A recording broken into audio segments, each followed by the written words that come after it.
Buenos días. La verdad que un gusto estar acá, encontrándome con todos ustedes. Para empezar, me parece que lo que corresponde es hacer un agradecimiento muy fuerte, por supuesto, a la Fundación que ha posibilitado este encuentro en la figura de Andrea y de todos los que han trabajado con tanta fruición para que nos podamos realmente encontrar hoy acá. A quienes estamos en la sala y a todos aquellos que de alguna manera nos están también recibiendo y estamos entrando en sus casas, cosa que no es poco. Así que también les agradezco. Es muy importante encontrarse con estos colectivos docentes, profesionales, interesados en poner sobre la mesa un tema tan complejo como es el de las aulas inclusivas. No es un tema fácil, no es sencillo, es posible, es ríspido, sí. Y pensar que sea un sábado a la mañana, que generalmente es el día en que todos descansamos, que nos podamos encontrar para pensar esto, creo que es auspicioso. Bueno, así que después de este agradecimiento, les voy a decir algo que recién escuchaba. Sí, yo soy maestra en educación diferencial, es verdad. Creo que esto habla un poco de los años que hace que estoy acá y la edad que tengo. He pasado por los cambios de paradigma, vengo de la escuela tradicional especial y he ido atravesando la escuela integradora y por suerte estamos ingresando a la escuela inclusiva. En este tránsito una de las cosas que rescato es el pensar cómo nosotros nos hemos ido posicionando en un cambio de paradigma muy interesante. Cuando yo estudié de maestra en educación diferencial, tuve una maestra que puso alguna vez en jaque una de las materias que teníamos. Yo tuve una materia que se llamaba Pedagogía Enmendativa. También, bien, terrible, porque habla de un paradigma de pensar al otro, ¿no? Entonces, enmendar, como si en un sujeto en situación de aprendizaje hubiera algo que enmendar, como si hubiera algo fallado, algo que no funciona, algo que no anda. Y en realidad a estos niños, niñas y adolescentes que hoy nos llegan al aula no hay nada que enmendar.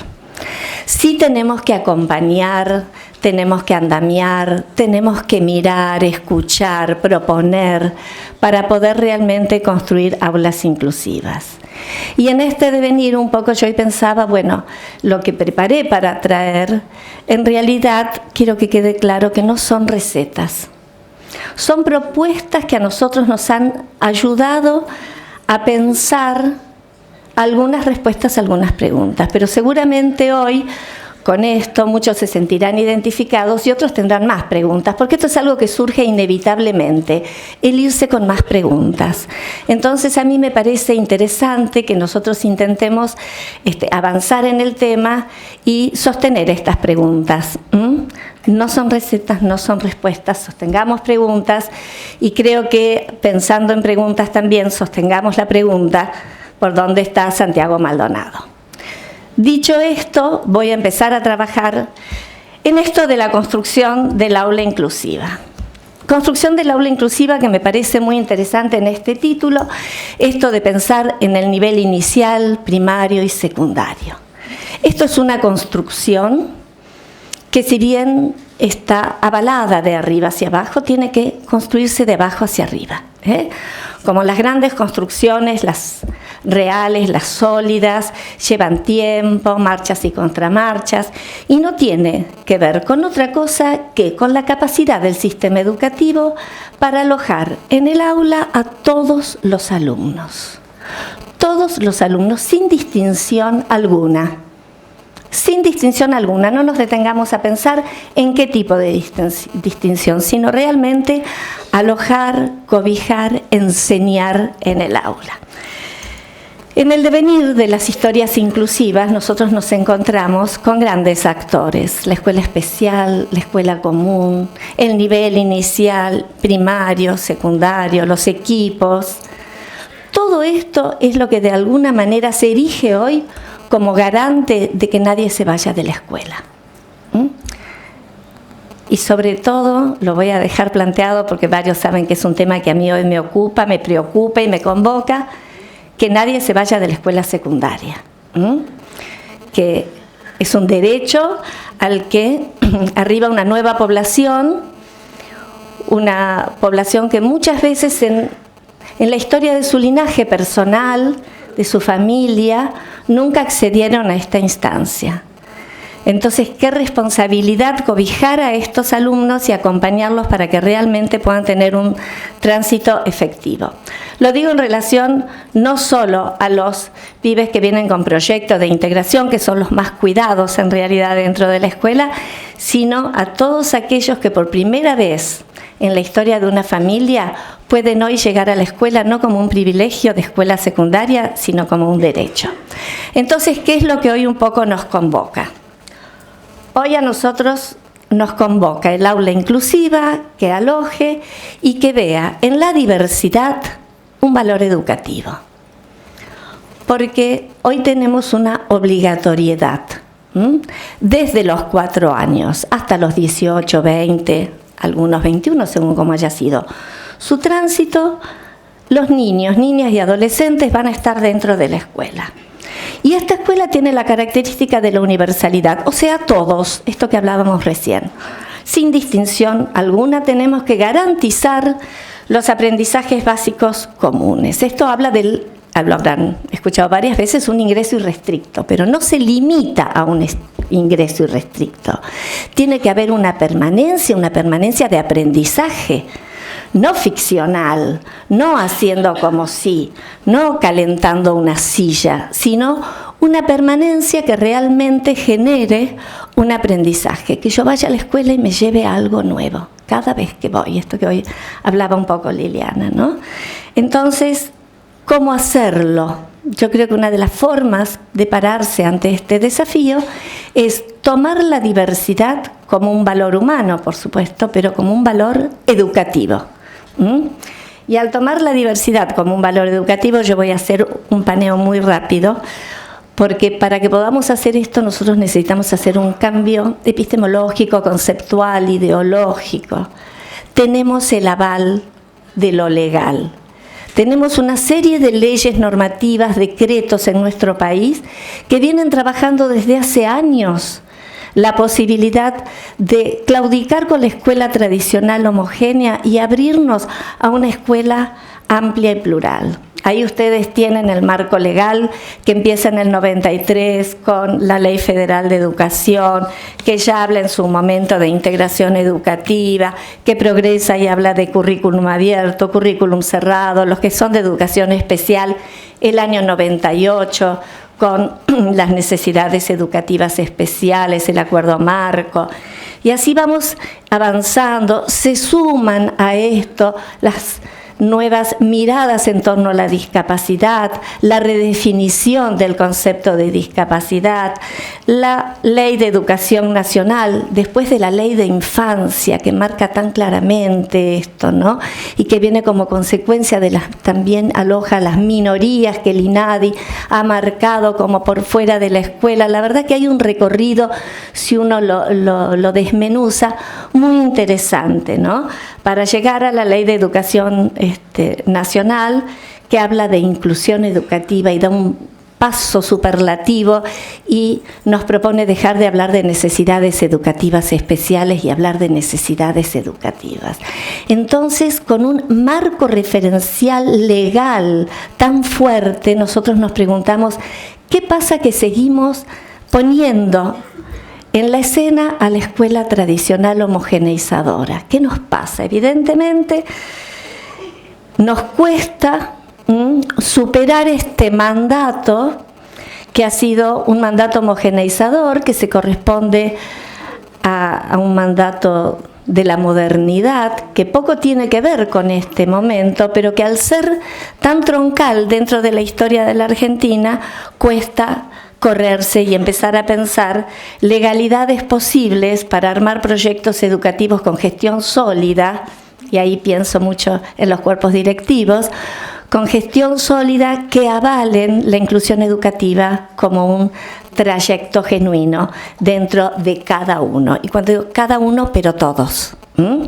Esa mirada que nosotros tenemos que hacer. Entonces, más allá de este marco legal tan interesante, creo que lo que tenemos que pensar es qué nos está pasando, por qué no podemos abrirnos y encontrar en la diversidad que sabemos que siempre estuvo en las aulas y que de alguna manera el mandato homogeneizador hacía el como que éramos todos iguales, pero que hoy se impone la legalidad de una respuesta a esta diversidad.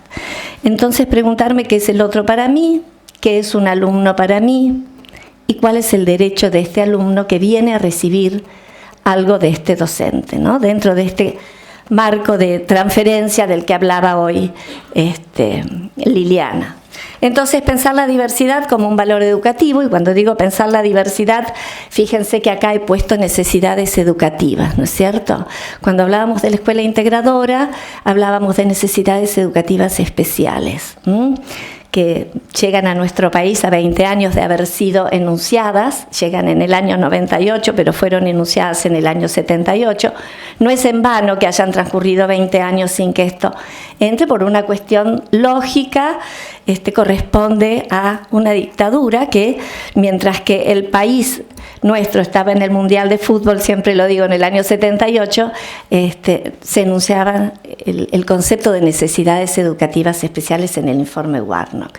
Bien, desde el 98 a hoy, cuando Educación Especial toma este concepto y lo pone a circular, la verdad que desde ese momento a hoy tenemos que decir que hemos logrado una construcción muy interesante, con los matices de cada lugar contextualizadas, pero cada día vamos marchando y logrando un poquito más. Y hoy entonces nos planteamos una respuesta a las necesidades educativas de todos los alumnos. Necesidades educativas vistas desde la diversidad que cada uno trae, aporta y convoca al aula. Entonces, ¿cuál es la diversidad? La diversidad es la riqueza de lo étnico, la diversidad lingüística, poblacional, el hecho de que en nuestras aulas haya alumnos con distintas lenguas, con distintas idiosincrasias, eso es lo que traen y eso es lo valioso que pueden compartir. También pensar la diversidad subjetiva, estas nuevas formas de amar, de contactar, de encontrarse, la diversidad familiar. Fíjense que hoy tenemos familias monoparentales, familias ensambladas, familias de matrimonios igualitarios, niños a cargo de abuelas, adolescentes con niños, madres, casi niñas en el aula, y sin embargo nosotros seguimos diciendo cuestiones tan terribles como ¿qué querés que haga con este alumno con la familia que tiene? Una familia mirada desde la monoculturalidad y desde una mirada de la modernidad, que poco tiene que ver con lo que hoy hay. Entonces, ¿cómo podemos nosotros dar un paso adelante para entender que lo que queremos que hagamos es que alojemos y enseñemos? Porque este niño tiene ese derecho de estar en el aula y a eso estamos convocados. Y así seguimos con esta diversidad familiar, religiosa, sociocultural, política. Y recién ahí, fíjense que aparece la discapacidad. Pensar la discapacidad, que es un tema que hoy nos ocupa, pero pensarla como parte de la diversidad que está en el aula. Parte de ese alumno, de ese alumnado que llega a buscar la educación a la que tiene derecho. Y esa educación tiene que dejarse atravesar por esto, porque esa educación inevitablemente va a estar interpelada. Yo digo, ¿está interpelada por el alumno con discapacidad? Sí, pero está interpelada por el alumno con gorrita, por el alumno que habla en rumano, por el alumno que se mueve, por el alumno que no mira a los ojos. Está interpelada realmente por... El aula está interpelada por esto. ¿Por qué se siente interpelada? Porque sigue conservando ese eje de la homogeneidad. Miren, si yo tuviera un pizarrón, pondría acá homogeneidad. Cada vez que ustedes estén mirando a un niño desde la mirada de la homogeneidad, desde la edad, ahí estamos en la escuela tradicional. Entonces, con estas cuestiones nos las tenemos que ver.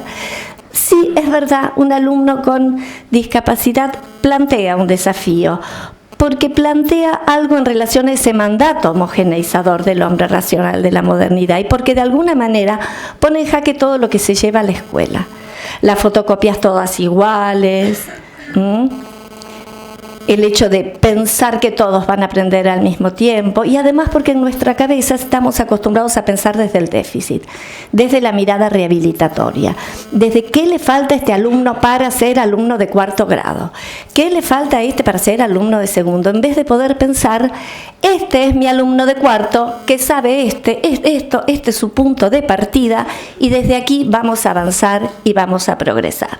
Entonces esto un poco nos hackea, nos corre del lugar de anormalidad y escuela especial y nos pone dentro de esto que yo les decía, la idea de pensar la posibilidad de aprender y el paradigma del derecho. Entonces la ideología homogeneizadora, ese es el gran esfuerzo contra el que nosotros tenemos que ir trabajando internamente. No más formato único, no currículum cerrado. Ya la ley federal, que tenemos mucho que podemos discutir y criticar a esa ley, propone ya en su momento trabajar desde un currículum abierto, contextualizado. Los alumnos no son vasos comunicantes, no los tenemos que nivelar. No, tenemos que buscar propuestas respetuosas de los tránsitos y los momentos por los que cada uno está marchando. Entonces, para esto hay que trabajar al interior de las aulas y al interior de las instituciones. Creo que las instituciones educativas se tienen que plantear que esa falacia de la escuela tradicional, que se plantó desde la homogeneidad y tenía tres pilares muy fuertes, que eran la anualización, la gradualización y la simultaneidad, para pensar una escuela inclusiva y un aula inclusiva tienen que desaparecer. No voy a usar esa palabra. Tienen que claudicar. ¿Por qué? La anualidad es pensar que un alumno va a aprender de marzo a diciembre de determinados contenidos en 9 meses, como si fuese un parto, y a los 9 meses tenemos que parir un niño alfabetizado, un niño que suma, un niño que divide, un niño que ya sabe hacer la regla de 3. 9 meses, sin que nos importe a nosotros qué le pasa a él en esos 9 meses, qué pasa en el contexto. No, tenemos esos 9 meses para realmente llegar a un parto feliz. Si no, tenemos otras opciones, sí. Tenemos una cesárea, tenemos cuestiones, puede ir a proceso para en 3 o 4 días aprender lo que no se pudo aprender en un año. La gradualización es que cumplido esos 9 meses de aprendizaje fecundo, porque la enseñanza seguro que fue fecunda, si el niño aprendió, va a pasar de grado. Gradualización, está en primero, hasta que aprende esto, pasa a segundo, está en la secundaria, pero tiene 2 previas, no puede pasar, ¿cómo hacemos? No, entonces repite. Toda esta cuestión es de la escuela tradicional. Y después la simultaneidad. La simultaneidad es la idea de pensar que porque yo doy lo mismo, todos lo van a aprender de igual manera. Que porque llevo la misma propuesta, todo. Estamos hablando de chicos subjetivados, de momentos subjetivos, de nuevas formas de aprender.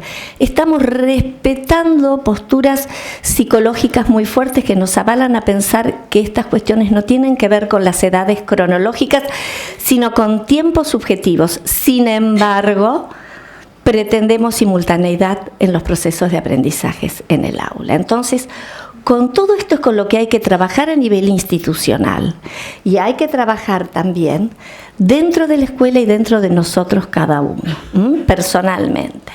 Bien, creo que hay que correr la mirada del déficit, hay que correr la mirada puesta tan fuerte en ese sujeto. El punto de llegada de la necesidad educativa especial fue fantástico realmente. Plausibilidad pedagógica para su llegada. Pero después tuvimos algunas cuestiones donde ese vacío de sentido, ese concepto, y realmente fue instrumentado por cuestiones políticas, por la medicalización de la infancia, por la patologización, por la delincuentización del adolescente. Entonces, esto de poder dejar de lado la idea de necesidades educativas especiales y pensar en necesidades educativas de cada uno, es un paso adelante, sobre todo en consonancia con correr la mirada del sujeto al contexto. ¿Qué es lo que hay en la oferta educativa que hace que este alumno se las tenga que ver tan complicadas con el aprendizaje? Atendamos qué es lo que le pasa a él, pero corramos la mirada hacia el contexto a ver qué es lo que pasa. Si nosotros realmente podemos correr la mirada hacia el contexto, nos vamos a parar en la idea de accesibilidad y el derecho a la accesibilidad curricular. Accesibilidad en tanto voy a estar atravesado por este saber cultural que nuestra patria considera relevante, importante, categórico para un niño, niña o adolescente. Y si yo no tengo acceso, debe haber de alguna manera una barrera que está jugando ahí y que a mí me está condicionando. Esto ya está enunciado desde el año 2000 en el índice de inclusión. Lo manejamos, lo leemos y nos cuesta llevarlo al aula. Nos cuesta entender estas cuestiones que ya tienen larga data, pero yo creo que esto nos falta, nos cuesta porque no podemos